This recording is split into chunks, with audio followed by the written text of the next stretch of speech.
de las más complejas, no, porque de todas las hormonas que hay, la verdad es que estas de acá son las que tienen, son muy específicas, no están en muchos lugares, ¿no? Pues están en varios lugares, pero son lugares que tú ya viste, entonces debería ser más sencillo de explicar. En el caso del calcio y del fosfato, ¿dónde lo encuentras? Habíamos hablado anteriormente que el calcio y el fosfato, por ejemplo, estaban específicamente en hueso, ¿ya? Entonces, gran porcentaje está en el hueso, aproximadamente el 99% del calcio lo encuentras en el hueso. Y el 1% del calcio se encuentra dividido en varios lugares. No puede estar en el plasma sanguíneo o en células también, ¿ya? Entonces, de ese 1%, si tú divides ese 1% como un 100%, el 50% lo encuentras como forma ionizada o forma activa de calcio, ¿ya? O sea, estamos hablando de células y plasma. 41% lo encuentras unido a proteínas, ¿ya? Y el resto, el 9% que te encuentras aquí, lo encuentras unido a cualquier otro animal, ¿ya?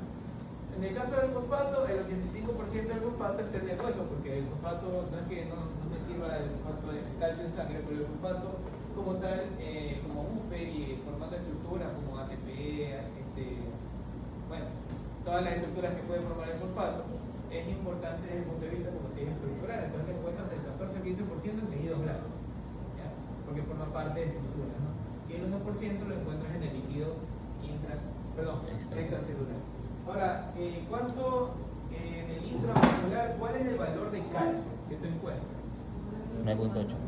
9.4, 9.5 puede decir miligramos sobre decilitro, que podrías encontrar de calcio en sangre. ¿Ya cuánto podrías encontrar de fosfato? Depende de la edad también, no si es adulto, si es niño. ¿El niño tiene más o menos? Más. ¿Cuánto? De 4 a 5 aproximadamente, y en el caso del adulto, 3 a 4 hasta cierto punto. Listo. ¿Eso es dónde está? ¿Y quién regula eso? Específicamente esta hormona. No hablamos de dos cuadros que podemos hablar, de hipocalcemia y de hipercalcemia. Si hablamos de hipocalcemia y si hablamos de hipercalcemia, tiene que ver regulado o ser regulado por esta hormona. En el caso de la hipocalcemia, ¿qué te causa la hipocalcemia? Y hasta este punto ya tendrían que entender bien eso. Hipocalcemia causa tetania, causa convulsiones. En el caso de la hipercalcemia, debilidad, producción de arritmia, depresión del sistema nervioso central. Y aquí aparece algo que ya habíamos hablado anteriormente, que eran estas dos cosas. ¿Cómo se llamaban esos signos? Ya, Johnson y de Trousseau. En el caso de Trousseau, aumentaba qué cosa, el manguito rotador, lo insuflaba y al insuflar, ya, esta flexión involuntaria que te dice que hay cuadro de hipocalcemia. En el caso de Chostek, fasciculaciones o contracciones musculares, ¿ya?, al estimular al paciente. Entonces, esta tetania hipocalcémica se la puede observar de esas dos maneras, y esos signos se hacen casi siempre. De hecho, es muy común que a los internos de medicina les dé esta vaina del internado. ¿Por qué? Por la complicación con respecto a su alimentación. Durante el tiempo que están ingresados allí trabajando, durante ese tiempo se alimentan muy mal, duermen pésimo, y de yapa, como no tienen otra manera de quitarse el estrés, o se vacilan a la licenciada, o se vacilan entre ellos, o se van de fiesta y chupan, porque es la única manera de quitarse el estrés. Es una tontería, pero se pasa, es parte del comportamiento humano, ¿no? Entonces, por favor, si vas con pareja del internado, que sea una persona bien seria, ¿eh? Por si acaso. ¿Escuchaste? No, es horrible. ¿Escuchaste? Lo que dijo el ¿Y yo? Y ahí no vas a tener tiempo de ponerte a llorar. Si te pones a llorar por eso, te hacen llorar porque estás trabajando mal. En el caso de la regulación del fosfato en el líquido extracelular, tenemos que entender que el fosfato, como dije anteriormente, no está tan bien regulado como el calcio, y la mayor parte de la absorción de este se hace en el intestino. Por eso pone reabsorción intestinal casi completa, o sea, la gran mayoría de fosfatos se suben en el intestino. El resto depende, pero tiene que ver específicamente con el riñón. ¿Cómo con el riñón? El riñón puede, por medio del aparato hormonal, ayudar a la absorción de fosfato, eliminación de fosfato. En el caso de la reabsorción, si yo necesito de repente reabsorber, eso depende específicamente de la cantidad de fosfato en sangre. Eso hace el riñón. El riñón regula la cantidad por medio de quimiorreceptores, y con esos quimiorreceptores puede saber cuánto elimina y cuánto vuelve a absorber. Entonces, de esa manera se puede regular el fosfato en sangre. De adultos de 3 a 4, de niños de 4 a 5, ¿ya? Listo. En el caso de el hueso como mineral, los minerales óseos, y eso ya lo hablé más o menos, ¿no? El 99% de calcio lo encuentras en el hueso y el 85% de fosfato también. Ahora, el calcio y el fosfato pueden ser utilizados según necesidad. Si yo necesito calcio y fosfato en el extracelular, lo puedo sacar de aquí. Si yo necesito, en cambio, disminuir esa cantidad, lo puedo ingresar aquí. Entonces se podría decir que esto sería el principal regulador estructural, ¿no? El hueso puede regular sin ningún problema estas dos, ¿no? Porque puede tanto almacenar cantidades o puede liberar, ¿no? Siempre y cuando esto sea dentro de la normalidad, ¿no? Y eso sea mediado. Porque si eso se exacerba puede producirte problemas, ¿no? Que ya hablamos de patología o enfermedades, entiendo otra cosa, ¿no? La composición, también les dije eso, fase orgánica, fase inorgánica, que la fase orgánica es el 30% y la inorgánica es el 30%, y eso ya lo dije hace un ratito, ¿no? Listo, recordando que la fase orgánica es la que le permite un poco más de elasticidad como tal al hueso, mientras el otro le da un poco más de rigidez y sostén, ¿no? Algo de fuerza o resistencia. Y esto lo observas, cierto, la inorgánica también tiene otras cosas aparte de la hidroxiapatita, que tiene tanto calcio como fosfato, sino que también puede tener magnesio, puede tener hasta sodio y potasio sin ningún problema, ¿no? En el caso de la calcificación, esto ya también, en algún momento yo lo di, bueno, los que vieron conmigo esa clase, pero no hablé específico, solamente yo dije, ya, canal de resolución ósea, o aquí se calcifica el osteoblasto, ayuda a la producción de, ¿cómo se llama?, de matriz ósea, y es lo único que decía, no hablaba de más cosas. La cosa es cómo, la verdad es que el osteoblasto puede secretar colágeno y sustancia fundamental. Colágeno y sustancia fundamental, que debería ser esas sustancias que hacen pensar en la fase orgánica del hueso, ¿no? Empiezan a depositarse sales amorfas, ¿ya? Que primero empiezan como fosfato mono cálcico, luego se hace y empieza a convertirse, mientras más calcio le ponga y más fosfato, primero después se convierte en trifosfato, ¿ya? Y después de eso se convierte en, cuando nada aumentando, calcio, ¿ya? Fosfato tricálcico, perdón. Y una vez que se termina fosfato tricálcico, ya llega a convertirse luego en hidroxiapatita. Esos cristales de hidroxiapatita contienen aproximadamente 10 moléculas de calcio, ¿ya? El pirofosfato, que es una sustancia, ¿ya?, que puede hacer qué cosa, inhibir la calcificación prematura del hueso. Y aquí vamos a hablar de algunos reguladores, como el ANK, ¿ya? Vamos a hablar también de, vamos a dar un nombre primero. Bueno, TNAP, que es la fosfatasa alcalina, ¿no?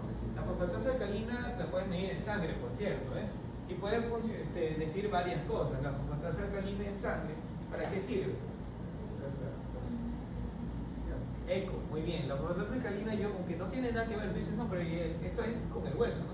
Pero la fosfatasa alcalina es un reactivo también de fase aguda, o sea, se puede elevar en inflamación. Y lo puedes ver elevado en casos de colelitiasis, tienen un cálculo en vía biliar y se sube la fosfatasa alcalina. Sin embargo, o de repente es un cáncer, un colangiocarcinoma, se cerró esa circunstancia, no pasa la bilis y se tapó, la misma vaina, va a aumentar la fosfatasa alcalina. Aunque ya si aquí lo ven, ya tienen la idea de dónde funciona. Primero que nada, la fosfatasa alcalina permite la mineralización ósea, o sea, ayuda a la producción de hueso nuevo. En el caso del NPP1, que también se lo conoce como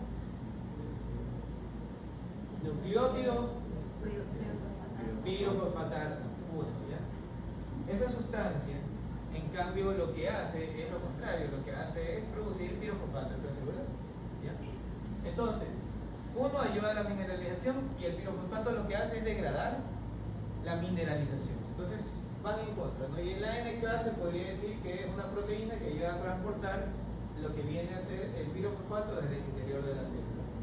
Si hay alteraciones de estas, si hay aumento de la fosfatasa alcalina, hay más mineralización ósea. Y si hay disminución de la que frena el pirofosfato, que es la NPP1, lo que va a haber es calcificación excesiva del hueso, ¿no?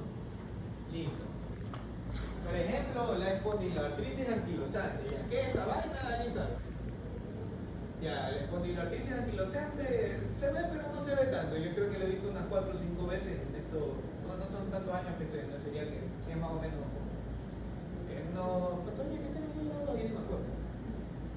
5 años. Bueno, En los 5 años que tengo ya de atender pacientes, durante esos 5 años, he visto ese caso como 3 o 4 veces, diagnosticado también, porque empiezan a aumentar tanto, o sea, hay tanta calcificación que puede llegar a fusionar las vértebras. O sea, si tengo la vértebra de arriba, está la vértebra de abajo, la subyacente y suprayacente, y en la parte de atrás están las apófisis espinosas. Han habido casos en los que la apófisis espinosa se une con la de arriba y forma un solo arco. Lo malo de esa vaina es que muévete pues, con eso ahí. Disminuye la movilidad en gran cantidad y empieza a aumentar la osificación en lugares donde hay movimiento, por ejemplo en los tendones. La unión del tendón con el hueso en esa zona se empieza a osificar. Entonces encuentras tendinitis calcificante, o sea, el tendón calcificado. Entonces, ¿cómo empieza? Si tú encuentras un tendón con calcificación, uno nomás, tú puedes pensar que puede ser por lesión. También pueden haber calcificaciones por lesión. Se dañó el tendón, se calcificó, aumentó en ese momento por la inflamación la calcificación y eso pasó. Pero una cosa es encontrar uno, otra cosa es encontrar varios y de la nada de repente encuentras uno que le sale un tobillo, el otro del otro tobillo, el otro te lo encuentras aquí en el cuello. ¿Qué es una tendinitis calcificante de la apófisis espinosa? ¿Por qué ese tendón está calcificado? Entonces ahí ya empiezas a pensar mal, ¿no? Y una vez que empiezas a pensar mal, lo diagnosticas de manera temprana, puedes darle de manera temprana tratamiento. ¿Cuál es el problema con ese tipo de paciente? Es que no va a disminuir su calidad de vida, va a disminuir, lo que no va a disminuir es su expectativa de vida. O sea, puede vivir, pero va a vivir con dolor, va a vivir con dificultad de movimiento. Si tú no le das tratamiento, lo más probable es que posteriormente no se pueda mover. ¿Ya? Es como petrificar a alguien, más o menos. ¿Ya? Listo. La resorción ósea, cuando a ver, el osteoblasto puede producir dos cosas. ¿Qué es la OPG? La osteoprotegerina. ¿Qué hace la osteoprotegerina? Se une al sitio donde debería unirse el sitio de el RAN. No, este receptor se llama receptor RAN. RAN L es el que produce ¿quién? El osteoblasto. Acá. Ese sitio RAN, ahí se une la osteoprotegerina y si te une ahí, ¿qué va a pasar con el preosteoclasto? Se inhibe, digamos, no funciona, no pasa a su forma madura. ¿Ya? En cambio, el RAN L se une a la región RAN, igual en este caso del preosteoclasto, y lo ayuda a madurar. Pero no es el que lo ayuda a madurar directamente. ¿Quién lo ayuda a madurar? Nada, factor de crecimiento de colonias de osteoclasto. Colonias de osteoclasto. Ese es el que hace madurar al preosteoclasto para convertirlo en osteoclasto. ¿Ya? Y una vez que el osteoclasto está maduro, su función es lógica. Hay dos cosas en el hueso, orgánico e inorgánico. Entonces necesito una sustancia para quemar una cosa y otra para quemar la otra. ¿Ya? En el caso de la secreción de ácidos, que puede secretar ácido, lo que hace es mineralizar el hueso, específicamente los minerales o el ácido. En cambio, las lisosomas se encargan específicamente de la fase orgánica, o sea, del colágeno tipo 1, del colágeno sulfato, del ácido hialurónico, ellos descomponen eso. Entonces el osteoclasto puede hacer las dos cosas, ¿no? El ácido sería fase inorgánica y el otro sería los lisosomas, que son enzimas lisosomáticas, sería la fase orgánica. ¿Ya? Y esa vaina es lo que deja el hueco, que es el canal de resorción ósea que de repente veían ustedes cuando vieron conmigo mismo, se ve ahí en el paso. ¿Sí? No es difícil, es fácil. Ya, la resistencia ósea mecánica también es sencilla, porque simplemente te dice, ya, como tiene una parte orgánica y una parte inorgánica, esto aguanta cierto tipo de presión, peso, movimiento, y te explica por qué se fractura un hueso. ¿Ya? Primero que nada, la parte del colágeno te da resistencia a tracción. ¿Qué es tracción? El estiramiento, ¿no? El hueso se puede estirar, sí, levemente, ¿no? Si yo cojo y luego sí puede aguantar. ¿Por qué? Porque gracias a esa fluidez del colágeno me permite hacer ese movimiento de tracción. ¿Ya? En cambio, en el caso de la compresión, lo que me aguanta son las sales de calcio, ¿no? Eso le da resistencia, entonces de repente el mismo peso, el peso tuyo, está aplastando el hueso. Cuando tú estás de pie, se está aplastando el hueso y esa compresión se puede dar sin problema y te la aguanta el calcio.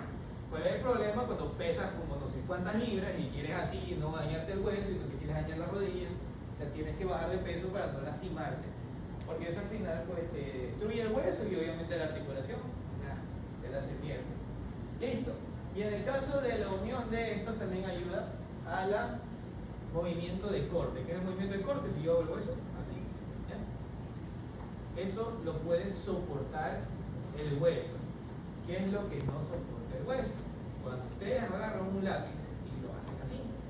¿Ya? Cuando ustedes agarran un lápiz y lo hacen así, se parte, ¿no? ¿Pero por qué? Los movimientos de flexión pueden producir estiramiento en una zona y en la otra zona contracción. Al hacer esto, tú no estás haciendo un solo movimiento del hueso, estás haciendo dos. Por un lado estás estirando y por el otro lado estás contrayendo. Al hacer eso, la zona contraída es como un poco lógico. La zona que se contrae, si esto se contrae de un lado, la zona que está estirada se va a estirar más o no. Sí, se estira más de lo que debe y ahí es cuando se parte, ¿ya? O se rompe. Entonces, eso es lo que explica hasta cierto punto las fracturas de hueso, ¿ya? Por eso es que, si te pones a pensar, es más fácil romper un hueso mediante un movimiento de estos que cortarlo. Una sierra. ¿Cómo te lo explico? Me dice, doctor, ¿cómo ha visto eso? Ya, cuando hacemos amputaciones de miembros, que de repente un paciente con pie diabético que ya le agarró la mitad de la pierna y yo tengo que quitarle el resto que está muerto, ¿ya? Se utiliza una especie de sierra, que tú imaginas una sierra así como la de Jason, así, pero no es ese tipo de sierra. Tampoco es esta que es así, por si acaso, no. Es una cuerda. Es una cuerda con una especie de alambre, así, como una cuerda. Y es como agarrar la cuerda, tiene un ojal para que tú la agarras de un lado y el otro lado del otro lado. Y haces así. Y el hueso en medio, ¿no? Le haces así. Corta rapidísimo esa vaina, no tienes ni idea. Esta cuerda, de ¡pac! Sale volando esa vaina y ya, se acabó, ya se cortó el hueso. El corte es limpio, ¿ya? Pero si tú quieres cortar el hueso con un cuchillo, por ejemplo, es difícil, la verdad. Porque los pinceles de hidroxiapatita sí le dan bastante resistencia. Entonces no es que vas a coger y vas a cortarlo así tampoco como una así. Bueno, una sierra así, pero por el movimiento rotatorio. Pues tú quieres cortarlo con un cuchillo y hacerlo así. Si tienes hueso ahí en la casa, o cuando quieres cortar un hueso de pollo, bueno, eso es un mal ejemplo porque son chiquitos, pero bueno, por lo general sí pueden aguantar eso, ¿no? Aquí creo que nadie le va a cortar el hueso a nadie, ni que espero que vayan a hacer cosas así tampoco, ¿no? Y sí, a veces uno nunca sabe a quién le da el brazo. Hace poco nomás tuve un compañero de la universidad que lo acusaron de asesinato, que dijo como loco. ¿Sí? Y tú dices, chuta, oye, si ese man veía clases al lado mío. No hablaba con el man, pero se lo veía chévere, así. Parecía buena gente. Cuando me di cuenta, mató a alguien de manera premeditada. ¿Sí? Y de Yapa lo fue a tirar y se hizo tan sonado ese caso que salió en la televisión. No sé si ustedes escucharon ese médico que mató a alguien en Chile. Ya. Sí. Ese man dio clase conmigo. Venía sentado al lado y parecía normal. O sea, es como que, no sé, ahora está sentado al lado de él. Normal. Y de repente el otro día, vamos a la casa, no mentira. O son cosas así, que de la nada estás viviendo la vida y te salen con la noticia que tu pana hizo algo tan feo. Bueno, no pasa, digámosle, compañero de clase, porque vuelvo y repito, nunca hablé con él tanto como para saber cómo era. Porque todo el mundo decía que era tranquilo. Cuidado con esos manes. Ese man no habla, no dice nada, se ve tranquilo. Cuidado. Miedo le va a tener las peores cosas. Entonces, en el caso de la vitamina D, ¿cómo funciona la vitamina D? Ya la vitamina D, vuelvo y repito, su función específica es ayudar a la absorción. Tus palabras me dicen. Y este es el que dije, ¿cuál es el nombre de la vitamina D3? Lo he repetido tantas veces que ya tienen que saber. 1.25 de hidroxígeno. ¿Cuál es? Calciferol. Y la función activada de la vitamina D, hidróxido de calciferol. Ya me expresé.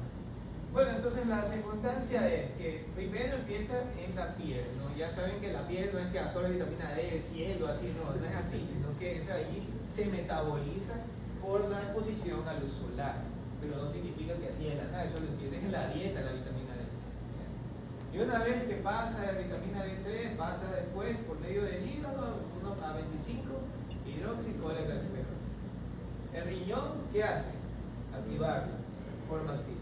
¿Y qué hace la forma activa? Donde tenga que llegar, pues, en el caso del epitelio intestinal, ayuda a la absorción intestinal de calcio, ¿no? Y cada uno va a ayudar en cada zona, ¿no?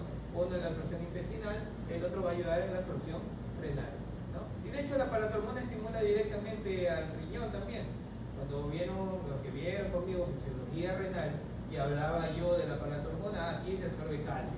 Ya, el 30% del calcio se absorbe En el segmento ascendente.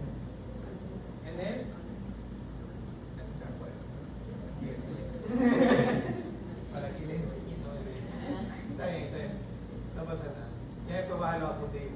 Pero sí, alguien sí dijo bien por acá. En la parte ascendente y en el colector también. Listo, muy bien. En el caso de la vitamina D, ayuda a la regulación de los dos, por si acaso, no solamente de calcio, sino también de fosfato. En el intestino ayuda a la absorción de calcio y fosfato. ¿Ya? También en el hueso modula la resorción y mineralización. Y en el riñón aumenta la reabsorción de calcio. ¿Ya? La verdad es que no es muy difícil. Vitamina D no tienes que tomar como loco, por si acaso, no está bien que te intoxiques con vitamina D. ¿Cuál es el valor normal de vitamina D? A partir de 30 a 100. Si ya te pasas de 100, ya eso no estás tratándote o no te estás cuidando, te estás enfermando. Ya a partir de 120 se considera intoxicación por vitamina D, pero se puede empezar a sentir síntomas a partir del 112, 115. ¿Y esto por qué? Porque recuerda que la vitamina D ayuda a la absorción de calcio, ¿no? Entonces no es que tanto es que la vitamina D como tal, sino lo que hace la vitamina D, lo que termina haciéndote daño. Tiene que ver específicamente con la absorción de calcio y todos los síntomas asociados al calcio te van a dar. ¿Ya? Por eso no es bueno estar tomando vitamina como loco, ¿no? Que yo todas las mañanas me levanto a la mañana, doctor, me tomo una pastilla de vitamina D. ¿Por qué? No, porque así estoy sano. ¿Por qué? Hiciste un examen, viste que estaba bajo tu vitamina D y por qué estás tomando. Ahí te entiendo, pero estás tomando porque sí, estás haciendo tonterías. ¿Ya? La alimentación es donde tú obtienes la mayoría de nutrientes. No lo obtienes metiéndote vitaminas a lo loco todos los días en un frasco en la mañana, como de repente hace su mamita, su papito, su abuelito, su abuelito. ¿Ya? No se van felices el médico si no le dan vitaminas. ¿Ya? ¿Cuál es el problema con eso? Que puedes intoxicarlo y producirle problemas más severos.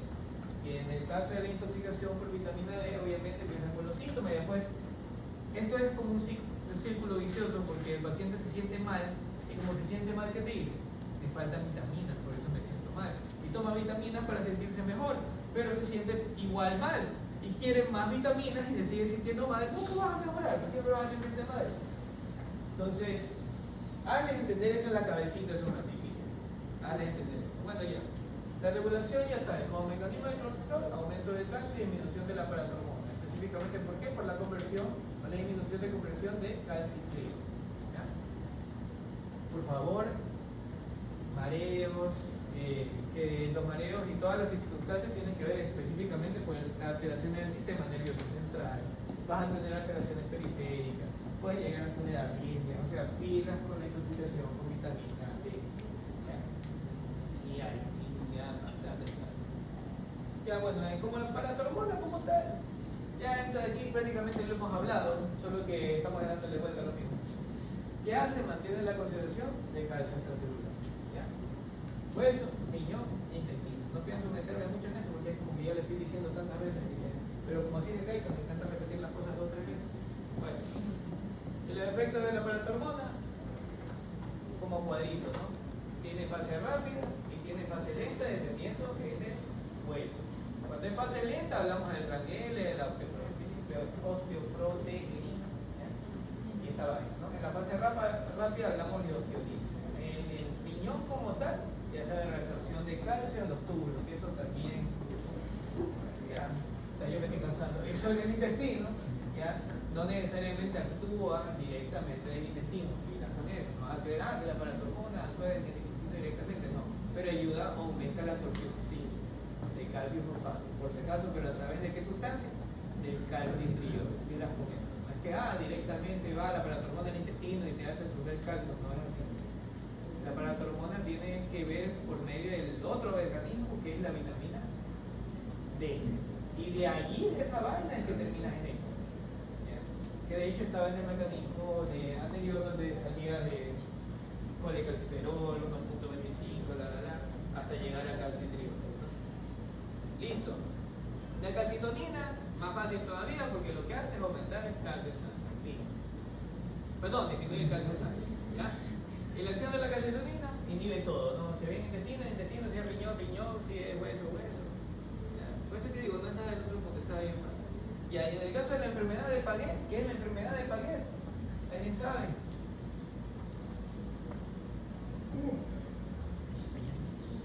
Eso está ahí en el libro, si lo nombra, dice, la enfermedad de Paget. ¿Qué es la enfermedad de Paget? Es una degeneración ósea.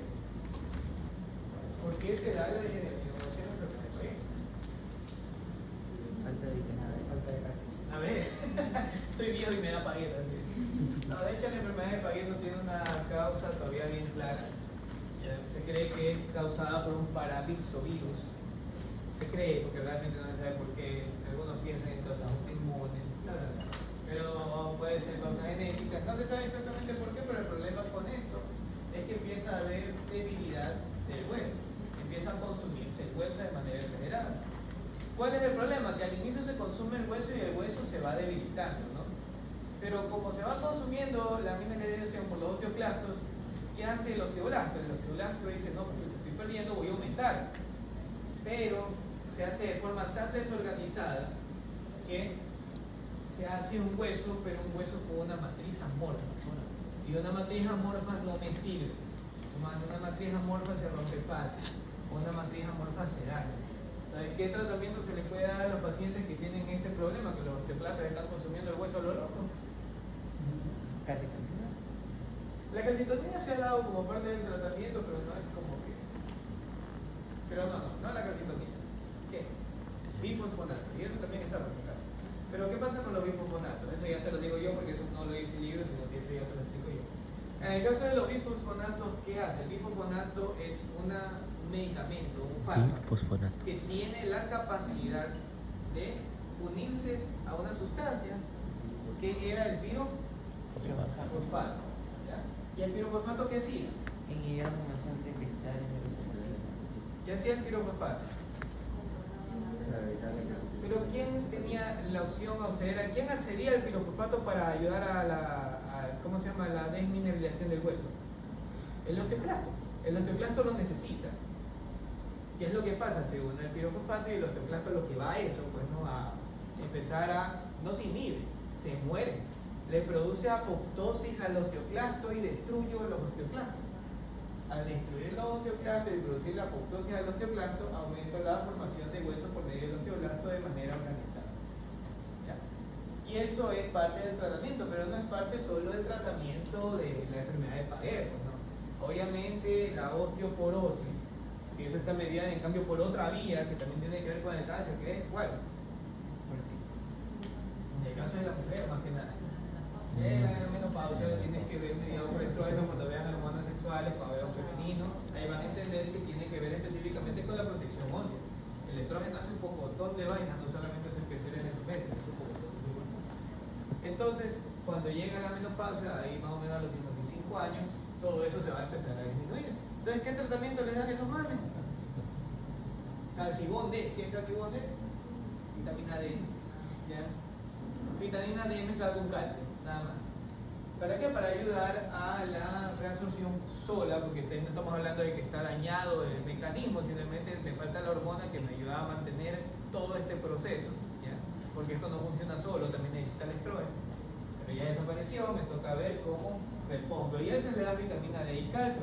También midiendo los valores de vitamina D. No le vas a hacer a la viejita porque sí, le vas a dar vitamina D y no sabes cuánto tiene de vitamina D. Tienes que examinar el valor de vitamina D, si no, no le das. ¿Ya? Y aparte de eso, le puedes dar también bifosfonato a la viejita. También se da para la menopausia. Porque el bifosfonato igual me ayuda a que no haya tanto osteoclasto. Y yo en ella no necesito que haya tanto osteoclasto, sino todo lo contrario, que haya osteoclasto porque se está rompiendo el hueso, ¿no? Eso es como, y la causa más común de muerte en adultos mayores, ella se las evita, tienen que saber. No. Pero en realidad todos no morimos por cardíaco. Para ahí, no. Diabetes, ¿no? Causa más común de muerte en el adulto mayor. Caídas. La fractura de cadera es la causa más frecuente de muerte en el adulto mayor. ¿Por qué? Por la misma osteopenia que tienen, que es osteopenia por debilidad del hueso. Y los minerales y todas las circunstancias, es fácil romper un hueso. ¿Y cuál es el problema entonces? Pues si todos nos rompemos un hueso, ¿por qué el viejo se va a morir porque se rompe un hueso? ¿Por qué? Yo no sé. Porque se disminuye la acción de los osteocitos. Porque el hueso está más debilitado. Estamos hablando que está una ancianita y primero que igual puede mineralizar, no es que no pueda, no es que déjalo de viejo 80 años, no, ya se cayó, uy, se murió de esa manera, no vas a hacer eso tampoco. O sea, tienes que ver cómo le arreglas esa vaina, se la puedes arreglar. ¿Cuál es el problema real? Es que ese ancianito